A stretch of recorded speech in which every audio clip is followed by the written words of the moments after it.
ಕೋಟೆಕರ್ ಪಟ್ಟಣ ಪಂಚಾಯಿತಿ ಸಾಮಾನ್ಯ ಸಭೆ ಅಧ್ಯಕ್ಷರಾದ ದಿವ್ಯಾ ಸತೀಶ್ ಶೆಟ್ಟಿ ನೇತೃತ್ವದಲ್ಲಿ ನಡೆದಿದೆ. ಸಾಮಾನ್ಯ ಸಭೆಯಲ್ಲಿ ಪಕ್ಷೇತರ ಸದಸ್ಯರಾದ ಹರೀಶ್ ರಾವ್ ಮಾತನಾಡಿ, ಸಭೆಗೆ ಆಡಳಿತಾರೂಢ ಪಕ್ಷದ ಬಹುತೇಕ ಸದಸ್ಯರು ಗೈರುವಾಗಿದ್ದಾರೆ. ನಾವು 6 ಜನ ಬರದಿದ್ದರೆ ಸಭೆ ರದ್ದಾಗುತ್ತಿತ್ತು. ಸರ್ಕಾರಿ ಜಾಗಕ್ಕೆ ನಿವೇಶನ ರಹಿತರ ಪರವಾಗಿ ಹೋರಾಟ ಮಾಡಿದವರಿಗೆ ನೀವು ಬೆಂಬಲಾಗಿ ನಿಲ್ಲಬೇಕಿತ್ತು. ನಿವೇಶನ ರಹಿತರಿಗೆ ಸರ್ಕಾರಿ ಜಾಗ ಕೊಡಲು ಸಾಧ್ಯವೇ ಇಲ್ಲದಿದ್ದರೆ ನೇರವಾಗಿ ಹೇಳಿ. ನಡುಕುಮೇರು ಸರ್ಕಾರಿ ಜಾಗ ನಿವೇಶನ ರಹಿತರಿಗೆ ನೀಡಲು ಆಗ್ರಹಿಸಿ ಹೋರಾಟ ಮಾಡಿದ್ದಕ್ಕೆ ಸುಜಿತ್ ಮಾಡೂರನ್ನ ಬಿಜೆಪಿ ಉಚ್ಚಾಟಿಸಿದೆ ಎಂಬ ಸುದ್ದಿ ಕೇಳಿ ಬಂದಿದೆ.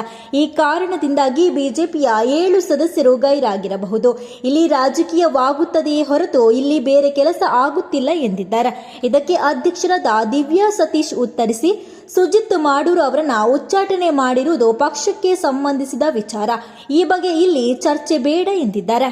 ನಿಮ್ಮ ಒಂದು ಸದಸ್ಯ, ನಾವು ಅವರ ಪಕ್ಷ ನಮ್ಮದು ಬೇರೆ ಆಗಿರ್ಬೋದು, ಅವರ ಬೇರೆ ಪಕ್ಷ ನಮ್ಮದು ವಿರೋಧ ಪಕ್ಷದಲ್ಲಿರ್ಬೋದು. ಆದರೆ ಅವರು ಪ್ರತಿ ಸಾರ್ವಜನಿಕರಿಗೆ ಸಹ ಗೊತ್ತುಂಟು, ಜನಗಳಿಗೆ ಸಹ ಗೊತ್ತುಂಟು, ಎಲ್ಲರಿಗೆ ಸಹ ಗೊತ್ತುಂಟು. ಅವರೊಂದು ಸರಕಾರಿ ಜಾಗೆಯ ಬಗ್ಗೆ ಅವರು ಬಡ ಜನಗಳಿಗೆ ಮತ್ತು ನಿವೇಶನ ರಹಿತರಿಗೆ ಕೊಡಬೇಕಂತ ಉದ್ದೇಶದಿಂದ ಹೋರಾಟ ಮಾಡಿದ್ದು ಬರುತ್ತೆ ನನ್ನ ಪ್ರಕಾರ.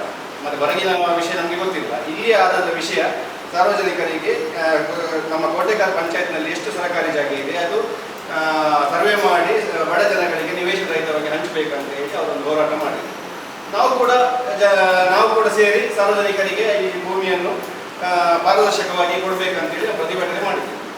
ಆದರೆ ಇವತ್ತು ಎಲ್ಲಿ ತನಕ ಪರಿಸ್ಥಿತಿ ಅಂದರೆ ಅಧ್ಯಕ್ಷರೇ, ಒಬ್ಬ ಪಕ್ಷ ಯಾವುದೇ ಇರಲಿ, ಜಾತಿ ಯಾವುದೇ ಇರಲಿ, ಧರ್ಮ ಯಾವುದೇ ಇರಲಿ, ಒಂದು ವ್ಯಕ್ತಿ ಸಾರ್ವಜನಿಕರ ಪರವಾಗಿ, ಬಡ ಜನಗಳ ಪರವಾಗಿ, ನಿವೇಶನ ರಹಿತರ ಪರವಾಗಿ ಒಂದು ವರ್ಕ್ ಮಾಡುವಾಗ ನೀವೆಲ್ಲ ಒಂದು ಒಟ್ಟು ಸೇರಿ ನಿಜವಾಗಿ ಅವರಿಗೆ ಬೆಂಬಲವಾಗಿ ನಿಲ್ಲಬೇಕಿತ್ತು ನನ್ನ ಒಂದನೇ. ಎರಡನೇದಾಗಿ ಏನಂದರೆ, ಈಗ ನೀವು ಕಳೆದ ಸಭೆಯಲ್ಲಿ ಕೂಡ ಹೇಳಿದ್ರಿ ಏನಂದರೆ ನಾವು ತಹಶೀಲ್ದಾರ್ನಲ್ಲಿಗೆ ಹೋಗುವ, ಮೀಟಿಂಗ್ ಮಾಡುವ, ಮಾತಾಡುವ ಅಂತ. ಇದು ಸುಮಾರು 1.5 ವರ್ಷದಿಂದ ನಮ್ಮ ಪರಿಸ್ಥಿತಿ ಇದೇ ರೀತಿಯಲ್ಲಿ ಉಂಟು. ನನ್ನ ಪ್ರಕಾರ ನಾನು ಹೇಳೋದು ಎಂತ ಗೊತ್ತಾ, ನೀವು ನೇರವಾಗಿ ಒಂದು ಹೇಳಿ ಒಂದಿಷ್ಟು ಕಂಪ್ಲೇಂಟ್ ಮಾಡಬೇಕು. ಮತ್ತು ನೀವು ನೇರವಾಗಿ ಹೇಳಿಬಿಡಿ. ಯಾಕಂದರೆ ಈ ಸರ್ಕಾರಿ ಜಾಗೆಯಲ್ಲಿ ಯಾವುದೋ ತೊಂದರೆ ಉಂಟಾ, ಏನುಂಟು, ಇಲ್ಲದಿದ್ದರೆ ನಮಗೆ ಕಾನೂನು ಪ್ರಕಾರ ಕೊಡಲಿಕ್ಕೆ ಆಗುವುದಿಲ್ವ ಅಂತ ನೀವು ಒಂದು ನಿಮ್ಮ ಆಡಳಿತದ ಪಕ್ಷದ ಪರವಾಗಿ ನೀವು ಅಧ್ಯಕ್ಷರಾಗಿ ನೀವು ಒಂದು ಅನೌನ್ಸ್ ಮಾಡಿಬಿಡಿ. ಯಾಕಂದರೆ ನಾವು ಜನಗಳನ್ನು ಏನಂತ ಹೇಳೋದು ಅಧ್ಯಕ್ಷರೇ, ನಮ್ಮಲ್ಲಿ ಕೇಳ್ತಾರೆ ಏನಾಯಿತು, ಪೇಪರಲ್ಲಿ ಬಂತು, ನ್ಯೂಸಲ್ಲಿ ಬಂತು, ಸರ್ಕಾರಿ ಜಾಗ ಕೊಡ್ತೀರಾ, ಯಾವಾಗ ಕೊಡ್ತೀರಿ, ನಾವು ಅರ್ಜಿ ಹಾಕಬೇಕಾ, ಇದೇ ಕೇಳ್ತಾ ಇದ್ದಾರೆ. ನಾವು ಅವರದ ಸುಳ್ಳು ಹೇಳಲಿಕ್ಕೆ ಸಾಧ್ಯ ಇಲ್ಲ ಅಧ್ಯಕ್ಷರೇ. ಅದಕ್ಕಾಗಿ ನೀವು ಕೊಡಲಿಕ್ಕೆ ಸಾಧ್ಯ ಇಲ್ಲದಿದ್ದರೆ ದಯವಿಟ್ಟು ನೀವು ಈ ಸಭೆಯಲ್ಲಿ ಮಾಧ್ಯಮರಿದ್ದಾರೆ, ಪತ್ರಿಕೆಯವರಿದ್ದಾರೆ, ಎಲ್ಲರಿದ್ದಾರೆ, ನೀವು ನೇರವಾಗಿ ಹೇಳಿಬಿಡಿ. ನಾವು ನಿಮ್ಮ ಹತ್ರ ಕೇಳಲಿಕ್ಕೆ ಹೋಗೋದಿಲ್ಲ. ನಾವು ಮತ್ತೆ ಎಲ್ಲಿ ಕೇಳಬೇಕು, ಯಾವ ರೀತಿ ಹೋರಾಟ ಮಾಡಬೇಕು, ಯಾವ ರೀತಿ ಪ್ರತಿಭಟನೆ ಮಾಡಬೇಕಂತ ನಮಗೆ ವೈಯಕ್ತಿಕವಾಗಿ ಗೊತ್ತಿದೆ.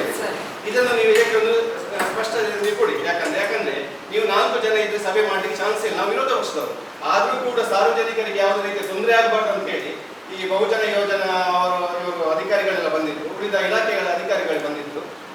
ಅವರ ಮಾಹಿತಿಯನ್ನು ಸಾರ್ವಜನಿಕರಿಗೆ ಗೊತ್ತಾಗಬೇಕಂತ ಹೇಳಿ ವಿಷಯಕ್ಕೋಸ್ಕರ ನಾವು ಇಷ್ಟವರೆಗೆ ಸುಮ್ಮನೆ ಕೂತ್ಕೊಂಡ್ರು. ಇಲ್ಲದಿದ್ದರೆ ನಾವು ಕೂಡ ಸಭೆಗೆ ಗೈರಾಗುವ ಮೂಲಕ ನಾವು ಇದನ್ನು ಬಹಿಷ್ಕಾರ ಮಾಡುವಂಥ ವಿಷಯ ನನ್ನಲ್ಲಿ ನಿಜವಾಗಿ. ಯಾಕಂದ್ರೆ ನೀವು ಆಡಳಿತ ಮಾಡುವ ಹೇಗಿರಬೇಕು ನಿಜವಾಗಿ, ಒಂದನೇದಾಗಿ. ಮೂರನೇದಾಗಿ ಸರ್ ಮೇಡಮ್ ಎಂತಂದರೆ, ನಾನು ಹೇಳೋದು ಈ ರೀತಿ ಕಳೆದ ಬಜೆಟ್ ಸಭೆಯಲ್ಲಿ ಕೂಡ ಇದೇ ನಾವು ಉಪಾಧ್ಯಕ್ಷರಿರಲಿಲ್ಲ, ರಾಘವ ಭಟ್, ಇದೇ ಸೇಮ್ ಸಂಖ್ಯೆ 4 ಸಂಖ್ಯೆ ಇತ್ತು ಬಜೆಟ್ ಅಧ್ಯಕ್ಷ. ನಾನು ಹೇಳೋದು ಇದೇ ರೀತಿ ಇದು ಮುಂದುವರಿದಂತ ನನಗೆ ಖಂಡಿತವಾಗಿದೆ. ನೀವು ವಿಶ್ವಾಸ ಮತಕ್ಕೆ ಇವತ್ತು ನಿರ್ಣಯ ಮಾಡಿಬಿಡಿ. ಮುಂದಿನ ಸಭೆಯಲ್ಲಿ ನಾವು ವಿಶ್ವಾಸ ಮತವನ್ನು ನೀವು ಕೇಳಿ. ನೀವು ನಿಮ್ಮ ಪಕ್ಷ ಪುನಃ ಯಾರೇ ಇರಲಿ, ನಿಮ್ಮ ಪಕ್ಷ ಆಗಿರ್ಬೋದು, ವಿರೋಧ ಪಕ್ಷ ಆಗಿರ್ಬೋದು, ಯಾರು ನಿಜವಾಗಿ ವಿಶ್ವಾಸ ಮತ ಗಳಿಸ್ತಾರೆ ಅವರು ಆಡಳಿತ ಮಾಡಲಿ, ಅದು ನಮಗೆ ತೊಂದರೆ ಇಲ್ಲ.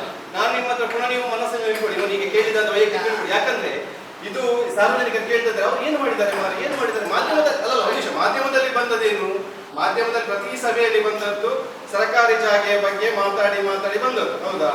ಕೆಲವು ಮಾಧ್ಯಮದಲ್ಲಿ ಬಂತು ಏನೋ ಒಂದು ನಮಗೆ ಗೊತ್ತಿಲ್ಲ, ನಾನು ನಿಜವಾಗಿ ಸುಳ್ಳು ಹೇಳುತ್ತಿಲ್ಲ.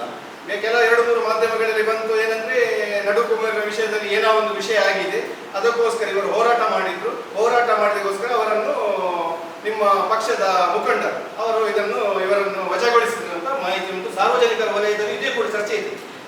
ಅವರು ಬಂದು ನಾನೇನಾಗುದಲ್ಲ, ನಾನು ಕೇಳುವುದೇನೆಂದ್ರೆ ಸಾರ್ವಜನಿಕರ ಪರವಾಗಿ ನಾವು ಕಳೆದ 5 ವರ್ಷ ನೀವು ಆಡಳಿತ ಮಾಡುವಾಗ ಸಹ ಈ ಬಾರಿ ಕೂಡ 1.5 ವರ್ಷ ಆಯಿತು. ನಮಗೆ ಅಂತೂ ಸಾಧ್ಯ ಇಲ್ಲ, ನಮ್ಗೆ ಇದರಲ್ಲಿ ಏನಾಗಲಿಕ್ಕಿಲ್ಲ. ರಾಜಕೀಯ ಕಂಪ್ಲೀಟ್ ಮಾಡ್ತಾರೆ, ರಾಜಕೀಯವಾಗಿ ನಮ್ಗೆ ಏನಾಗಲಿ, ನಮ್ಗೆ ಹೊಟ್ಟೆ ತುಂಬಲಿಕ್ಕಿಲ್ಲ. ನಮ್ಮ ಬಿಸ್ನೆಸ್ ಮಾಡ್ಬೋದು, ನಮ್ಮ ಆರಾಮದಲ್ಲಿ ಇರ್ಬೋದು. ನಾವು ಯಾಕೆ ಅಂದ್ರೆ ಈ ಸಾರ್ವಜನಿಕರ ಸೇವೆಗೆ ಬಂದಂತ ನಮ್ಮಿಂದ ನ್ಯಾಯ ಒದಗಿಸುವಂತ ಕರ್ತವ್ಯ. ನಾನು ಆವತ್ತು ಹೇಳಿದೆ ನಮಗೆ ಪಕ್ಷ ವಿರೋಧ ಇಲ್ಲ, ಯಾವುದು ವಿರೋಧ ಇಲ್ಲ, ನಾವು ಒಟ್ಟು ಸೇರಿ ಮಾಡುವ ಅಂತ ನಾನು ವೈಯಕ್ತಿಕವಾಗಿ ಹೇಳಿದ್ದೇನೆ. ಆದ್ರೆ ನೀವು ಇದರಲ್ಲಿ ಎಲ್ಲರೂ ಸೇರಿ ರಾಜಕೀಯ ಆಗ್ತಾ ಹೊರತು ನಿಜವಾಗಿ ನ್ಯಾಯ ಕೊಡುವಂತ ಉದ್ದೇಶ ನಿಮ್ಮಲ್ಲಿ ಯಾರಲ್ಲಿ ಕೂಡ ಇಲ್ಲ. ಅದಕ್ಕಾಗಿ ಅಧ್ಯಕ್ಷರೇ, ನಾನು ಈ ಸಭೆಯಿಂದ ನಾನು ಅವರ ಪಕ್ಷ ಯಾವುದೇ ಇರಲಿ ಏನೇ ಇರಲಿ, ನಾನು ಅವರ ಸಾರ್ವಜನಿಕರ ಪರವಾಗಿ ಬಡ ಜನಗಳ ಪರವಾಗಿ ನಿಂತ ಕಾರಣ ನಾನು ಈ ಸಭೆಯಿಂದ ಪ್ರತಿಭಟನೆ ಮಾಡುವ ಮುಖಾಂತರ ನಾನು ಈ ಸಭೆಯಿಂದ ಹೊರನಡೆದ್ದೇನೆ. ಅಧ್ಯಕ್ಷ, ಇದಕ್ಕೆ ಏನಾದ್ರು ಮಾಹಿತಿ ಕೊಡಿದ್ರೆ ಕೊಡಿ. ಯಾಕಂದ್ರೆ ನಮ್ಗೆ ಕೇಳ್ತಾರೆ, ನಮ್ಗೆಲ್ಲ ಪ್ರತಿಯೊಬ್ಬರು ಕೇಳುದು ಅವ್ರು ಏನ್ ಮಾಡಿದ್ದಾರೆ ಅಂತ ಕೇಳುದು ಗೊತ್ತಾಗಲ್ಲ. ಈಗ ನೀವು ಮನೆ ನಿವೇಶನದ ಬಗ್ಗೆ ಹೇಳಿದ್ರೆ, ಮನೆ ನಿವೇಶನಕ್ಕೆ ನಮಗೆ ಪಟ್ಟಣ ಪಂಚಾಯತಿಗೆ ಸರಿಯಾದಂತ ಜಾಗ ಯಾವುದು? ಅಲ್ಲಿ ಏನಾಗಿದೆ ಅಂದ್ರೆ ಒಂದೇ ಸರ್ವೆ ನಂಬರ್ನಲ್ಲಿ ಮನೆ ನಿವೇಶನಕ್ಕೆ ಕೂಡ ಇಟ್ಟಿದ್ದಾರೆ, ತ್ಯಾಜ್ಯ ವಿಲೇವಾರಿ ಘಟಕಕ್ಕೆ ಕೂಡ ಇಟ್ಟಿದ್ದಾರೆ. ನಮ್ಗೆ ಈಗ ತ್ಯಾಜ್ಯ ವಿಲೇವಾರಿ ಘಟಕಕ್ಕೆ ಬೇರೆ ಜಾಗ ಉಂಟಾ? ಹಾಗೆ ಅಲ್ಲಿ ನಮ್ಗೆ ಮನೆ ನಿವೇಶನ ಕೊಡ್ಲಿಕ್ಕೆ ಆಗುದಿಲ್ಲ. ಮತ್ತೊಂದು, ಈಗ ನಡುಭೂಮಿಯಲ್ಲಿ ಇಟ್ಟದ್ದು ಉದ್ಯಾನವನ ಮತ್ತು ಈಜುಕೊಳಕ್ಕೆ, ಅದು ಮನೆ ನಿವೇಶನ ಜಾಗ ಅಲ್ಲ, ಅದು ಕಾನೂನು ಪ್ರಕಾರ ಅದೇ ಹೇಗೆ ಉಂಟು ಹಾಗೆ ನಡೀತಾ ಇರ್ತದೆ.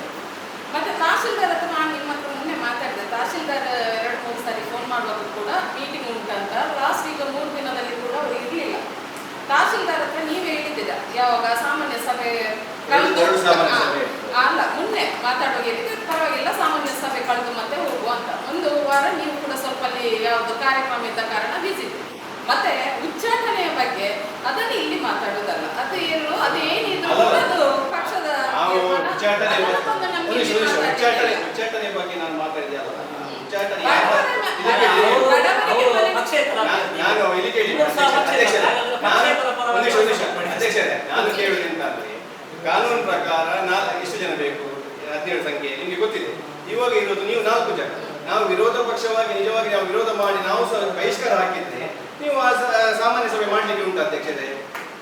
6 ಜನ ಬೇಕು, 6 ಮೆಂಬರ್ಸ್ ಬೇಕು. ನಾವೇ ಬರದಿದ್ರೆ ನೀವು ಹೇಳಿದ ವಿಷಯ. ಬಳಿಕ ಸ್ಥಾಯಿ ಸಮಿತಿ ಅಧ್ಯಕ್ಷರಾದ ಧೀರಜ್ ಮಾತನಾಡಿ, ಕೋಟಿಕರ್ ಪಟ್ಟಣ ಪಂಚಾಯಿತಿ ಹೆಸರಿನಲ್ಲಿ ಜಾಗ ಇದ್ದಿದ್ದರೆ ಪಂಚಾಯಿತಿ ವತಿಯಿಂದ ನಿರಾಶ್ರಿತರಿಗೆ ಕೊಡಬಹುದು, ಜಾಗ ಇಲ್ಲದಿದ್ದರೆ ಸರ್ಕಾರವೇ ಕೊಡಬೇಕು. ಇರುವ ಜಾಗದಲ್ಲಿ 5 ಎಕರೆ ಜಾಗ ಪಂಚಾಯಿತಿ ಹೆಸರಿನಲ್ಲಿ ಸರ್ಕಾರ ಮಾಡಿಕೊಟ್ಟರೆ ನಿರಾಶ್ರಿತರಿಗೆ ನಾವೇ ನಿವೇಶನ ಹಂಚಬಹುದು ಎಂದರು. ಈ ವಿಚಾರದಲ್ಲಿ ವ್ಯಾಪಕ ಚರ್ಚೆ ಕೂಡ ನಡೆಯಿತು. ಕೊಡ್ಲಿಕ್ಕೆ ಆಗುದಿಲ್ಲ ಅಂತ ಏನು ರೀಸನ್ ಅಂತ ಹೇಳುವ, ಗೊತ್ತಾಯ್ತಾ? ನಾವು ಇಷ್ಟವರೆಗೆ ನಾವು ಕೋಟೆಕಾರ ಪಟ್ಟಣ ಪಂಚಾಯತ್ ಹೆಸರಿಗೆ ಮಾಡಿದ ಮೇಲೆ ನಾವು ನಿವೇಶನ ರೈತರಿಗೆ ಕೊಡುವ ಅಂತ ಇದೇ ಹೇಳಿಕೆ ನಾವು ಪ್ರತಿ ಸಭೆಯಲ್ಲಿ ಬರ್ತಾ ಇತ್ತು. ಇವಾಗ ಇವರು ಉದಯನ ಹೇಳಿದ್ರು, ಕರೆಕ್ಟ್ ಆಗಿ ಒಂದು ಕ್ಲಾರಿಟಿ ಕೊಟ್ಟರು. ಪಟ್ಟಣ ಪಂಚಾಯತ್ ಹೆಸರಿಂದ ನಮಗೆ ಕೊಡ್ಲಿಕ್ಕೆ ಆಗುದಿಲ್ಲ, ಕರೆಕ್ಟ್ ಅಲ್ಲ ಉದಯ ಕೊಡ್ಲಿಕ್ಕೆ ಆಗುದಿಲ್ಲ, ಇದು ನಾವು ಶಾಸಕರ ಅಗತ್ಯ ಇದೆ ಅಂತ ಹೇಳಿದ್ದಾರೆ. ಹೌದಲ್ಲ? ಅದೇ ರೀತಿ ನಾವು ಒಂದು ಸ್ಟೆಪ್ ಇಡ್ಬೇಕಲ್ವ ಮೇಡಮ್ ಅಧ್ಯಕ್ಷರೇ? ನಾವು ಒಂದು ಸ್ಟೆಪ್ ಇಡ್ಬೇಕಲ್ಲ. ನಾವು ಪ್ರತಿ ಒಂದು ಸಭೆಯಲ್ಲಿ ನಾವು ಇದನ್ನೇ ಮಾತಾಡುದು, ಕೂತ್ಕೊಳ್ಳೋದು, ಹೋಗುದು ಅಂದ್ರೆ ಇದಕ್ಕೆ ಅರ್ಥ ಇಲ್ಲ. ನಾನು ಹೇಳಿದ್ದು ಗೊತ್ತಾಯ್ತಲ್ಲ? ಇದಕ್ಕೆ ಯಾರೇ ನನಗೆ ರಾಜಕ್ಕಿಲ್ಲ, ನಾನು ಪಕ್ಷೇತರ, ನನಗೆ ಬಿಜೆಪಿ ಏನಾಗ್ಲಿಕ್ಕಿಲ್ಲ, ಕಾಂಗ್ರೆಸ್ ಏನಾಗ್ಲಿಕ್ಕಿಲ್ಲ, ಮತ್ತೆ ಮುಂದೆ ಏನಾದ್ರೂ ಐಡಿಯಾ ಇಟ್ಕೊಂಡು ನಾವು ಇದು ಮಾಡಿದ ನಾವು ನಿಜವಾಗಿ ನಾನು ಆತ್ಮಸಾಕ್ಷಿಯಾಗಿ ಹೇಳುದು, ನಾವು ಒಂದು ಚುನಾವಣೆ ನಿಂತದಕ್ಕೋಸ್ಕರ ಒಂದು 10-15 ಜನಕ್ಕಾದ್ರೂ ಸ್ವಲ್ಪ ಜನಕ್ಕಾದ್ರೂ ಕೋಟೆಕಾರ ಗ್ರಾಮದಲ್ಲಿ ಒಂದು ಸಾರ್ವಜನಿಕರಿಗೆ ನಿವೇಶನ ರಹಿತ ಕೊಡಬೇಕಂತ ನನ್ನ ಉದ್ದೇಶ.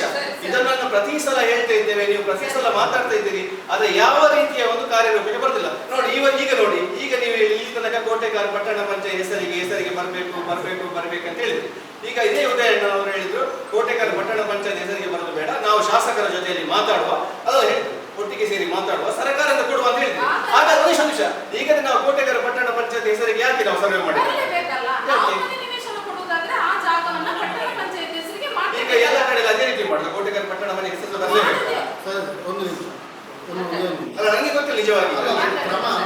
ಈಗ 17 ವಾರ್ಡಿನ ಸದಸ್ಯರಿದ್ದಾರೆ, ಸರಿಯಾದ 17 ವಾರ್ಡಿನ ಜನರು ಕೂಡ ಬಡವರ ಪರವಾಗಿಯೇ ಇವರು. ನಾವು ಯಾರನ್ನು ಅವರು ಇವರು ಅಂತ ಹೇಳುವುದಿಲ್ಲ, ಆಡಳಿತ ಪಕ್ಷ ಮತ್ತು ಪ್ರತಿಪಕ್ಷ ಎಲ್ಲರೂ ಬಡವರ ಪರವಾಗಿಯೇ ಇರುವಂತ, ಅವರ ಪರವಾಗಿಯೇ ಕೆಲಸ ಮಾಡ್ಲಿಕ್ಕೆ ಬಂದವರು. ಯಾರು ಕೂಡ ಶ್ರೀಮಂತರ ಪರವಾಗಿ ಕೆಲಸ ಮಾಡ್ಲಿಕ್ಕೆ ಬಂದವರಲ್ಲ. ಅಂದ್ರೆ ಎಲ್ಲರನ್ನು ಸೇರಿಸಿ ಕೆಲಸ ಮಾಡಿಸುವುದು ನಮ್ಮ ಕೆಲಸ. ಅದಕ್ಕೋಸ್ಕರ ಈಗ ಬಡವರಿಗೆ ನಾವು ಮನೆ ಇಲ್ಲದವರಿಗೆ ಮನೆ ಕೊಡುವ ಕ್ರಮ ಇರುವುದು. ಸ್ಟಾರ್ಟಿಂಗ್ ನಾವು 2016ರಲ್ಲಿ ನಮಗೆ ನಿವೇಶನಕ್ಕೆ ಅಲೋಟ್ ಆದ ಜಾಗ 7 ಎಕರೆ 22 ಸೆಂಟ್ಸನ್ನು ಪ್ರದಾನ, ಅದರಲ್ಲಿ ನಿವೇಶನಕ್ಕೆ 7 ಎಕರೆ. ಆ ಟೈಮಲ್ಲಿ ಅದು ನಾವು ಕೂಡ ಅಲ್ಲ, ಅಲ್ಲಿ ಆಡಳಿತಾಧಿಕಾರಿ ಇರುವಾಗ ದೇವದಾಸರವರು ಮಾಡಿದ ವಿಷಯ. ಅಲ್ಲಿ ಏನಾಗಿದೆ ಅಂತ ಹೇಳಿದ್ರೆ, ಕಸದ್ದು ಮತ್ತು ಇದು ಒಟ್ಟಿಗೆ ಆದ್ರಿಂದ ನಿವೇಶನದ ಬಗ್ಗೆ ಅದು ಮತ್ತೊಂದು ನಿಮ್ಮಲ್ಲಿ ಈಗ 5-6 ಸರ್ವೆ ನಂಬರ್ ಹೇಳಿದ್ರೆ ಅಲ್ಲಿ ಜಾಗ ಉಂಟು ಅಂತ ಹೇಳಿ, ಈ ಜಾಗವನ್ನೆಲ್ಲ ನಾವು ಏನು ಮೇಲೆ ಕೆಳಗೆ ಮಾಡಿದರೆ ನಮಗೆ ಅದನ್ನು ಕೊಡಲಿಕ್ಕೆ ಬರಬೇಕು. ಅಲ್ಲಿ ಏನಾದರೂ ಮನೆ ಕಟ್ಟಿದ್ರೆ ಅವರಿಗೆ ಹಕ್ಕು ಪತ್ರ ತಹಶೀಲ್ದಾರ್ ಕೊಡ್ತಾರೆ. ಡೋರ್ ನಂಬರ್ ಇಲ್ಲದಿದ್ರು ಅಲ್ಲೂ ಸದಸ್ಯರು ಕೊಟ್ಟಿದ್ದಾರೆ, ಮುಂಚಿನ ಕೊಟ್ಟಿದ್ದಾರೆ, ಬೇಕಂತಿಲ್ಲ. ಅವರು ಮನೆ ಅಡಿಯ ಮೇಲೆ ಕೊಡುದು, ಅದರ ಮೇಲೆ ಆ ಡೋರ್ ಹಕ್ಕುಪತ್ರ ಇಟ್ಟು ಇಲ್ಲಿ ಡೋರ್ ನಂಬರ್ ತಗೊಳ್ಳುದು ಹಾಗೆ. ಈಗ ನಾವು ನಿವೇಶನಕ್ಕೆ ಇಲ್ಲಿ ಮನೆ ಇಲ್ಲದವರಿಗೆ ನಿವೇಶನ ಅರ್ಜಿ ಕೊಟ್ಟಿದ್ದಾರಲ್ಲ, ಇವರಿಗೆ ನಿವೇಶನ ಕೊಡುವ ಕ್ರಮ ಹೇಗೆ ಅಂತ ಹೇಳಿದ್ರೆ ನಾವು ತಹಶೀಲ್ದಾರಿಗೆ ಬರೆಯೋದು, ಇಲ್ಲಿಯ ಸರ್ವೆ ನಂಬರ್ನ ಜಾಗವನ್ನು ನಮ್ಮ ಹೆಸರಿಗೆ ಮಾಡಿಸಿ ನಾವು ಅದನ್ನು ಅಲೋಟ್ ಮಾಡಿ ಕೊಡುದು. ಯಾರಿಗೆ? ನಿವೇಶನ ರೈತರಿಗೆ. ಮೇಲೆ ಗೌರ್ಮೆಂಟ್ ಕೂಡ ಡೈರೆಕ್ಟ್ ಆಗಿ ಕೊಡುವುದಿಲ್ಲ ನಿವೇಶನ ಯಾರಿಗೂ. ಇಲ್ಲಿ ಏನಾಗಿದೆ ನಿಮಗೆ ಗೊತ್ತಿದೆ, ನಮ್ಮ ಇಲ್ಲಿ ಆಡಳಿತ ಬೇರೆ, ಮೇಲೆ ಸರ್ಕಾರದ ಆಡಳಿತ ಬೇರೆ. ಆದ್ರಿಂದ ನಮ್ಮ ಆಡಳಿತ ಒಟ್ಟಿಗೆ ಇರುವಾಗಲೂ ಇಲ್ಲಿ ಶಾಸಕರು ಬೇರೆ ಇದ್ರು, ಸರಿಯಲ್ಲ? ಇಲ್ಲಿಂದ ಒಂದು ಆಡಳಿತ, ಸ್ಟೇಟಲ್ಲಿ ಕೂಡ ಆಡಳಿತ, ಶಾಸಕರು ಬೇರೆ ಇದ್ರು. ಅಲ್ಲಿ ನಮಗೆ ಜಾಗ ಸಿಗಲಿಲ್ಲ, ಪ್ರತಿಪಕ್ಷದ ಒಪ್ಪುವಂಥದ್ದೇ ಜಾಗ ನಮ್ಮ ಹೆಸರಿಗೆ ಆಗಲಿಲ್ಲ. ಅಲ್ಲ ಒಂದು ವಿಷಯ ಹೇಳ್ತೇನೆ, ಒಂದೊಂದೇ ವಿಷಯ ಮುಗಿಸಿಬಿಡ್ತೇನೆ. ಆಗ ಸದಸ್ಯರು ನೀವು ನಿಮ್ಮಲ್ಲಿ ಈಗ ತುಂಬ ವಿಷಯಕ್ಕೆ ನೀವು ಕೊಟ್ಟಿದ್ದೀರಿ, ಬಯಲುರಂಗ ಮಂದಿರಕ್ಕೆ, ಆಟದ ಮೈದಾನಕ್ಕೆ ಎಲ್ಲರೂ. ನಾವು ಅದನ್ನು ಯಾವುದನ್ನು ಇರಲಿಲ್ಲ, ನಾವು ತಹಶೀಲ್ದಾರ್ಗೆ ಕೊಟ್ಟಿದ್ದೇವೆ. ಈಗ ತಹಶೀಲ್ದಾರ್ ಅದನ್ನು ನಮ್ಮ ಹೆಸರಿಗೆ ಮಾಡಿಕೊಟ್ಟೇವೆ, ನಾವು ಇಮಿಡಿಯೇಟ್ ಅಲ್ಲಿ ಕೆಲಸ ಸ್ಟಾರ್ಟ್ ಮಾಡ್ಬೋದು. ಯಾವುದು ನಮ್ಮ ಹೆಸರಿಗಾದ್ರೆ ನಾವು ಕೆಲಸ ಅಲ್ಲ ಹೇಳಿದ್ದು, ಕೋಟೆಕಾರ ಪಟ್ಟಣ ಪಂಚಾಯತ್ನಿಗೆ ಹೆಸರಿಗೆ ಆದ್ರೆ ನಿವೇಶನ ರೈತರಿಗೆ ನಮ್ಮ ಹತ್ರ ಕೊಡಬಹುದು ಅಂತ ನೀವು ಹೇಳುದು. ನಾವು ಅಲಾಟ್ ಮಾಡಿ. ಹೌದು. ಹಾಗಾದ್ರೆ ಕೋಟೆಕಾರ ಪಟ್ಟಣ ಪಂಚಾಯತ್ ಹೆಸರು ಇಲ್ಲದೆ ಸರ್ಕಾರಿ ಜಾಗೆಯನ್ನು ನೇರವಾಗಿ ನಿವೇಶನ ರೈತರಿಗೆ ಕೊಡುವಂತ ವಿಷಯ ನಮ್ಗೆ ಆಗುದಿಲ್ಲ. ಶಾಸಕರಿಗೆ ಚಾನ್ಸ್. ಸರ್ಕಾರ ಅಂದ್ರೆ ಯಾರು? ಶಾಸಕರಿಗೆ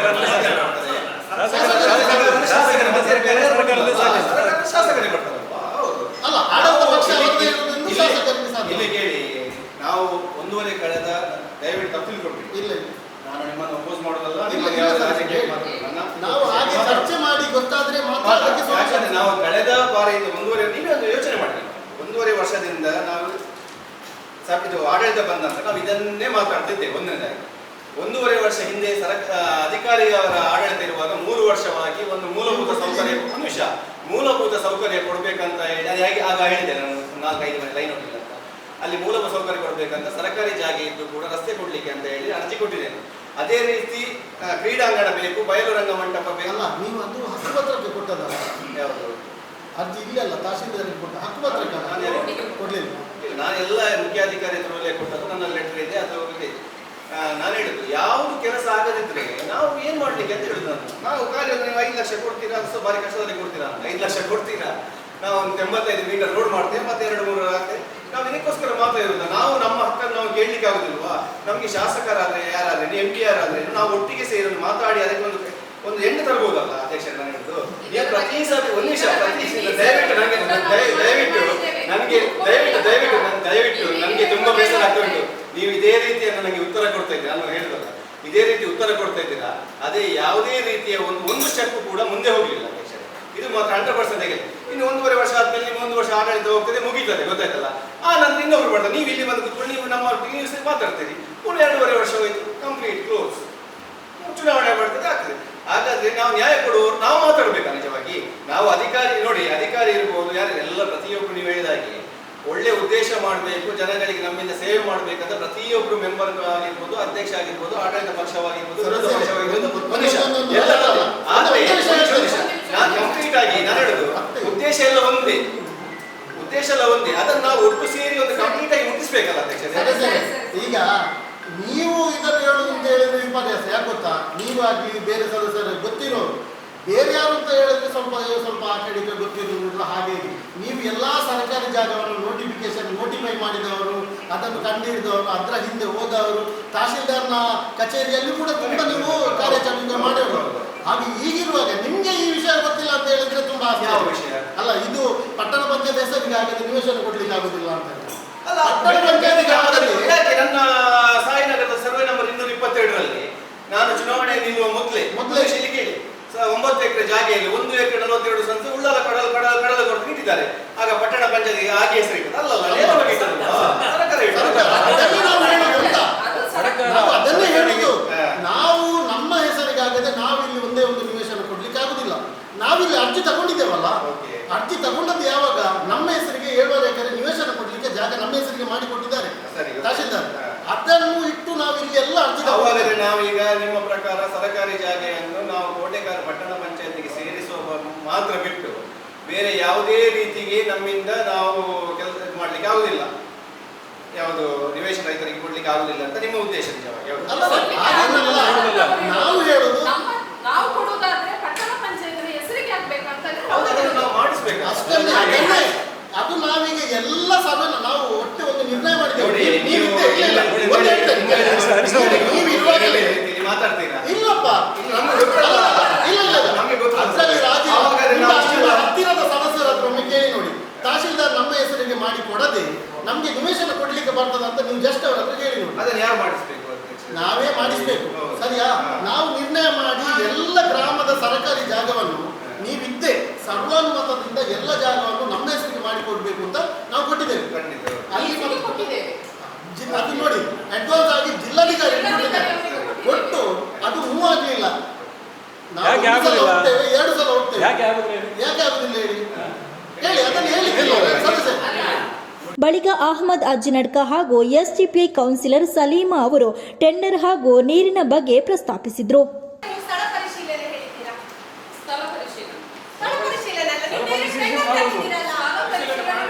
ಸ್ಥಳ ಪರಿಶೀಲನೆ ಮಾಡಿ ಕೆಲಸ ಸ್ಥಳ ಮಾಡುವುದು. ಪರಿಶೀಲನೆ ಅಂದ್ರೆ ಸ್ಥಳ ಪರಿಶೀಲನೆ ಮಾಡಿ ಅಲ್ಲಿ ಅಗತ್ಯ ಇದ್ರೆ ಅಲ್ಲಿ ಕೆಲಸ ಮಾಡಿಸ್ತಾರೆ. ಇಲ್ಲದಿದ್ರೆ ಇಲ್ಲದಿದ್ರೆ ಅಲ್ಲಿ ಬಿಟ್ಟು. ಅದನ್ನ ಡೈರೆಕ್ಟ್ ನಿರ್ಣಯ ಮಾಡಿ ಟೆಂಡರ್ ಕೊಟ್ಟು ಮಾಡ್ಬೋದು. ನಿರ್ಣಯ ಆಗಿದ್ದಲ್ಲ. ಸ್ಥಳ ಪರಿಶೀಲನೆ ಮಾಡೋದು ನಿರ್ಣಯ. ಅದು ಸಾಮಾನ್ಯ ಸಭೆಯಲ್ಲಿ ಅದ್ರ ವಿಷಯ ಮಾತಾಡ್ಲಿಲ್ಲ ಅಲ್ಲ? ಮಾತಾಡಿದಲ್ಲ, ಅವ್ರದ್ದು ಲೆಟರ್ ಎಲ್ಲ ಓದಿ ಹೇಳಿದೆ. ಇವರು ಕೌನ್ಸಿಲರ್ ಇದ್ದಾರಲ್ಲ, ಜೇಡರ್ ಇತ್ತು, ಮಾತಾಡಿದ್ದೇವಲ್ಲ. ಅಕ್ಟೋಬರಲ್ಲಿ ನವೆಂಬರಲ್ಲಿ ನೀವು ಆಗಿದೆ ಅಂತ ಹೇಳ್ತಾ ಇದ್ರು. ಅದರಲ್ಲಿ ಅಧ್ಯಕ್ಷರಿಗೆ ಮೇಂಟೆನೆನ್ಸ್ಗೆ ನಾವು ಈ ಕಳೆದ ವರ್ಷ 89. ಈ ಸರ್ತಿ 2,50,000 ಕಟ್ಟಿದೆ. ಅಂದರೆ ಈಗ ಎಲ್ಲ ಟೆಂಡರ್ ಲಾಸ್ಟ್ ಟೈಮ್ ಈಗ ಅದರಲ್ಲಿ ಅದರ ಹೊಟ್ಟೆ ಇದು ಉಂಟಲ್ಲ ಎಸ್ಟಿಮೇಟ್ ಕಾಪಿ ಪಂಚಾಯತ್ ಸದಸ್ಯರಿಗೆ ಗೊತ್ತಾಗುತ್ತೆ. ಅಂದರೆ ಎಷ್ಟು ಉದ್ದಕ್ಕೆ ಉಳಿದಬೇಕು, ಎಷ್ಟು ಇದು ಆಗ್ತದೆ, ಅದು ನಮ್ಮದು ಪಂಚಾಯತ್ ಸದಸ್ಯರಿಗೆ ಬಗ್ಗೆ ಇರುವುದಿಲ್ಲ. ಟೆಂಡರ್ ಈಗ ನಾವು ಹೆಚ್ಚು ಕಳೆದ ವರ್ಷ ಕೊಟ್ಟಿದ್ದಾರೆ. ನಾನು ಕೊಡಲಿಲ್ಲ. ಈ ವರ್ಷದ್ದು ಕೂಡ ಕೊಟ್ಟೆವು. ಕೊಟ್ಟಿದ್ದಾರೆ ಕಳೆದ ವರ್ಷ. ನಮ್ಮ ಗ್ರೂಪ್ ಇಲ್ಲ.